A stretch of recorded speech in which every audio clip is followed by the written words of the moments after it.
to highlight teachers who go the extra mile to engage and inspire students. To get his students hyped about learning, first grade teacher Eric Hale from Dallas, Texas, he scratches it up on turntables when he DJs in his class. His efforts, he's awesome. So his efforts earned him the 2019 Queen Smith Award given to the top urban teacher in the nation. He's our best in class, y'all.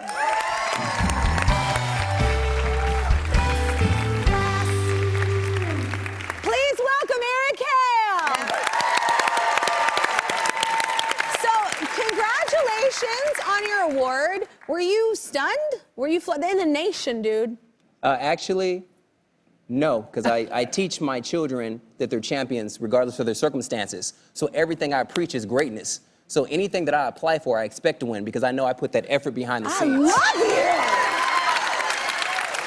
That was so bold. Like, I feel like I'm in a Game of Thrones scene. Like, I'm so excited right now. I just got hot. I'm so excited. I love that boldness, and you should teach children that. My daughter should be a little less bold, but it's fine. So you have a unique way of teaching, though, right? What's your method? My whole thing is to find any way I can to teach the whole child. So I'm focusing on not just their education, but social and emotional. And so I use music in my classroom. And so it started with me always using music to help them find their learning groove. So in my classroom, I'm always saying, find your learning groove. And so your learning groove is however you move, wherever the music takes you, as long as you're focused on the education at hand. Yeah. And so I use the music to control the mood of my classroom. So then we have a dance party. The dance party is in the middle of the day. There's only one rule of the dance party. You have to do what I do. So that's when I get to scratching and playing the old school, the funk, anything that's out now. Sometimes I hit them a little bit stronger. Yes. I got a techno version of your song, and so they really like that. And so we're moving and grooving, loving and learning. I love that. So, was teaching always your first passion?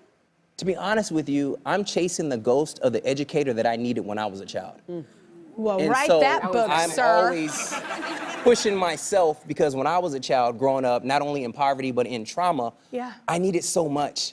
But all I got was apathy and sympathy. What I needed was action. I needed an advocate. I needed somebody that was gonna take that extra mile to help me when I really needed it. You needed consistency. Yes. Yeah, that's like the most important thing. I love that. Apathy and sympathy, that's all you got when you That's were... all I got. But that's profound. Yeah. How did you wind up, like I'm looking at the most successful individual sitting here on the couch with Kelly Clarkson, and I'm thinking, who believed in you? Like, who was it? Really, I had 3 people. I wore pink today for my grandmother because my grandmother, she passed away from cancer. And so I always had my grandmother. She saw me through. I had her sister, my Aunt Rose, and I had one educator. And it shows you the power of love. He was my 7th grade social studies teacher. He was a Caucasian gentleman. But as I was going through my struggles, he pulled me to the side and was the first person who told me how special I was. And he's the first person who introduced me to African-American literature. And he changed my life. And so after that, I knew that I had talents and I started working at it. And with the grace of God and my grandmother and my Aunt Rose, I was able to be the first in my family to go to college. Wow, that's amazing. So tell us, this is exceptional, like about your field trips. Talk about those. I've been blessed to be at an awesome campus, but at my school, the poverty level, we're like 98.6% below the poverty level. And so in our district, a lot of times we have a little bit of funding to pay for the buses, but then because of our poverty level, we're not even allowed to ask our parents to make the difference. So it's like we have money for buses, but we can't pay to get in. And I said, there's no way I can consider myself an educator and not fight for my kids.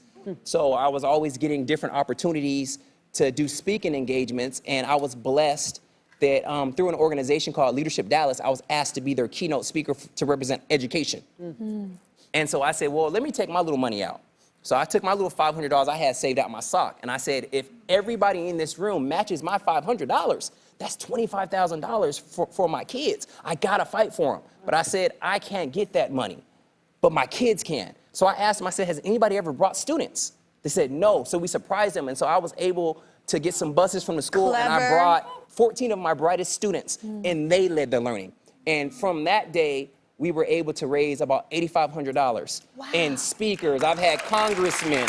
Wow.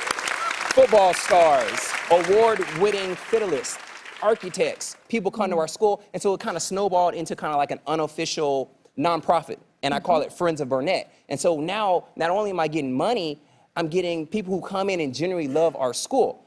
Well, most of you guys know that recently Dallas was hit by tornadoes. My school was one of the schools that was affected by the tornado. And somebody that was in that class last year read a small little bleep about my school and said, that was Mr. Hale's kids. So they were already gonna give $50,000 to the general fund. She advocated for my kids who advocated for themselves, and we got that whole $50,000. Wow. So in the last 3 years, we've raised over $70,000. Here's something cool too. So Texas Capital Bank heard about Eric's story and wanted to help because they too are committed to making communities prosper. And so they would like to present his classroom with a check for $10,000. They're even here in our studio audience. Thank you so much, Effie. This is Effie right here, and this is... We get pink. Yes. It was God. Yes. Wow. Look at that. You did coordinate. I did not. Yes. And they probably told you it's a bright set. Wear something bright. Yeah. But it's amazing. And I believe this is the cool thing, too, and I think Texas does this really well, especially in certain areas that I've been a part of.